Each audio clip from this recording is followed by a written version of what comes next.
राम जी आदर्श स्वामी हैं, राम जी आदर्श सेवक हैं और श्री राम जी महाराज आदर्श मित्र हैं और आदर्श शत्रु भी हैं।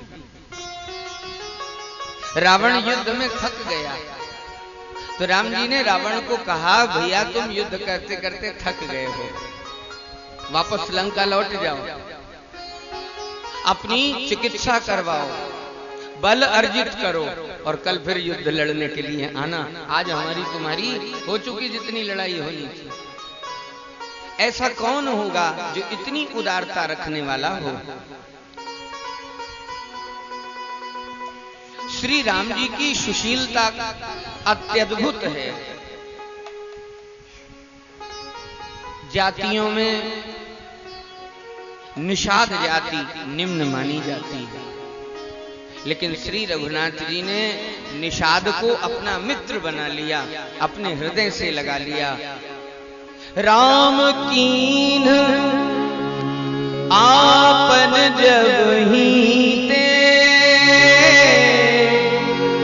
भयं भुवन भूषण तब ही ते। निषाद राज स्वयं कहते हैं कि राम जी ने जब से मुझे गले लगा लिया, अपना बना लिया, तो मैं इस त्रिभुवन में जाना जाने लगा कि निषाद भी कोई है। और ये निषाद कोई निषाद नहीं है, ये निषाद राम जी का मित्र निषाद है। राम जी ने अपनाया। स्वभावतः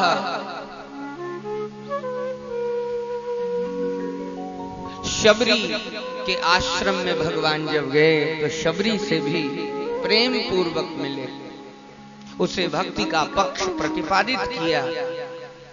यह राम जी का सौशील्य है, यह उनकी सुशीतलता है, सुशीलता है। महाराज शबरी जी को अपनाया, उन्हें भक्ति का दान दिया। लेकिन सुग्रीव को जब भगवान ने मित्र बनाया, ना तो वह नीची जाति का है और ना ही किसी प्रकार से भक्ति का अधिकारी है, वह तो उपदेवता है, वानर दल का मुख्य है। तब भी श्री रघुनाथ जी उसे हृदय से लगाते हैं और उसे भी अपना मित्र बनाते हैं। वास्तव में श्री राम जी अनंत गुण संपन्न हैं, उनमें कहीं पे किसी प्रकार से गुणों की कोई चर्चा कम नहीं है। संस्कृत काव्य के एक लेखक हो गए जिनका नाम था भवभूति। भवभूति ने अपने रामायण में लिखा है कि हे श्री रघुनाथ जी, मैंने बहुत विचार करके देखा और आपके चरित्र को बार बार पढ़ करके आपके चरित्र में अवगुण ढूंढने का प्रयास किया कि कम से कम एक आध अवगुण तो आपके चरित्र में मिल जाए।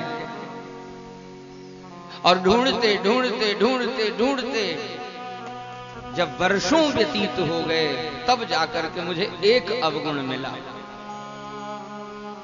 तो राम जी भी प्रकट हुए और भवभूति जी से प्रश्न किया, भैया तुम ही बता दो हमारे भीतर अवगुण क्या है। भवभूति ने कहा, सरकार आपके अवगुण ढूंढने के चक्कर में मैंने इतने वर्ष व्यतीत किए और एक अवगुण मिला। पता है वो अवगुण क्या है? कि आप में गुण इतने अधिक हैं, यही आपका अवगुण है। अरे कोई व्यक्ति होता है उसमें कम से कम एक अवगुण तो होता है, लेकिन आप में गुण इतने अधिक हैं, यही आपका अवगुण है। भवभूति प्रशंसा पूर्वक कहते हैं, महाराज राजानो यम साधवो यम प्रवशंसति पंडितः, राजानो यम प्रशंसन्ति सपार्थ पुरुषोत्तमः। साधु लोग जिसकी प्रशंसा करें, पंडित लोग जिसकी प्रशंसा करें,